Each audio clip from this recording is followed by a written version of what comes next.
Hi, I'm Megan, and I'm here today with Jillian Goldblatt, who is a licensed insolvency trustee here at Spergel. Hi, Jillian. Hi, Megan. So today we're going to talk about tax season, which is generally a pretty stressful time of year for people. Understandably, there's so many documents that we have to pull together, making sure we get it all together before the deadline. And then there's also the chance of being audited, a fear around, what's going to happen? Do I have everything I need? And most of all, am I going to have to pay more money to the CRA after I send in this documentation, which I think is one of the reasons that people resist remitting their taxes at all, let alone on time. Absolutely. Yeah. So what kind of advice can you give our viewers in preparing for and surviving tax season, especially for the small business owners who are dealing not just with their own personal taxes, but also with their taxes for their business too? Absolutely. So, one of the most important things is to start early. And not start thinking about it too close to the April 30th deadline. You want to keep your documents in order throughout the year. So if you're collecting receipts that you're going to be deducting as business expenses, I suggest people create envelopes, throw in various types of receipts into the different ones, and that way it's in at least some sort of organized mess, so that's not so daunting when you get to tax time.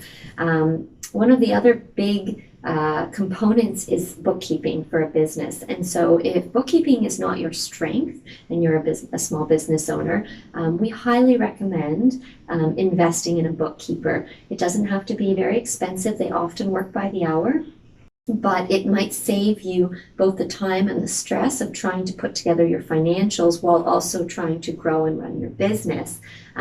That's money well spent on someone else taking care of that very specific task for you, so you can focus your energy elsewhere. So that's something that we highly recommend. A lot of our clients sadly learn that lesson the hard way, but it's a really big one, because deductions and credits that can be claimed simply by having the correct documentation can make or break cash flow sometimes for a small business owner. So that's something we recommend. Yeah, and it can also greatly impact the auditing process too. If you've made a claim on your taxes and then you can't find the document to back it up, that could cause problems later on, not just at tax time, but if you ever are to be audited. Absolutely. I mean, something like keeping a travel log is really important if you're claiming mileage expenses. And it's something that's really hard to recreate after an entire year. So every time you go somewhere, we tell our clients simply log it in on a sheet and you can figure out the kilometers later, but at least you've got a record and a history. And that's something that CRA has been focusing on as far as audits is the mileage expenses. So that's something you want to definitely keep track of on a day-to-day basis. Right. So similarly, like you would want to treat your financial hygiene to the same degree that you treat your own personal hygiene, right? You're taking care of this on a daily basis or at least a regular basis. A regular basis, for sure. Yes. It's also important to file on time. Why is that so important, aside from the fact that the CRA wants you to do it? Right. No, absolutely. And so, your financial history sits with CRA in the form of your tax filings.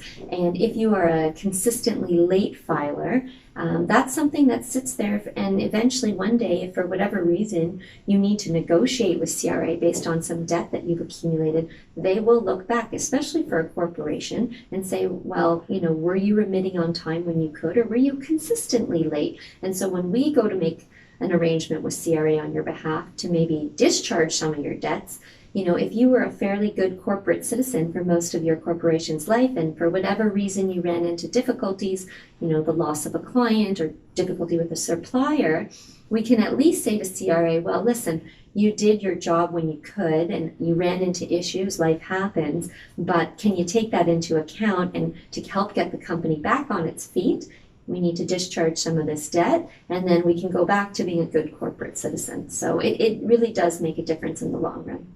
Right. So in the case where maybe a small business owner hasn't been putting aside their HST as they've been collecting it, or they haven't been putting aside enough money to cover their personal income taxes out of their business revenue or business earnings, that could get them into a situation where they have to negotiate with the CRA.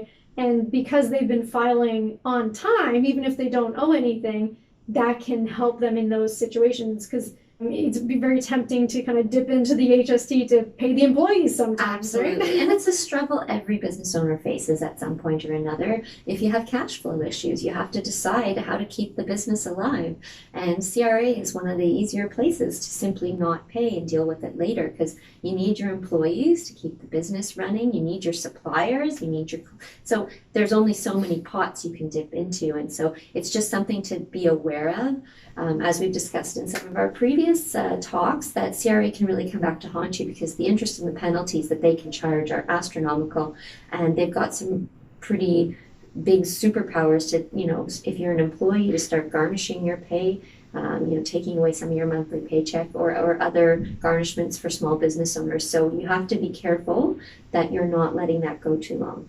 Also very important to keep in mind that some of those debts become what, if you're incorporated, are director's liability. So if you're a director of the company and you don't pay it, some of them, such as HST and source deductions, fall back on you personally. So something you've got to keep in mind as well. These are difficult decisions, not to oversimplify. When people come to see us, it's because they've run into some real struggles. The most important thing is to bring yourself up to date. So anytime you come to see us and we're going to look at your financial health as a whole, if you've got late taxes that we're going to get you back up to speed so that you're really getting a fresh start once we deal with all your debts. Wonderful. Thank you so much. I hope that's provided you guys with some insight going into the tax season, whether you're filing personally or as a business. And if you have more questions for Jillian about how you can prepare for tax season or survive an audit or deal with your personal or business debt, then just drop them in the comment section below.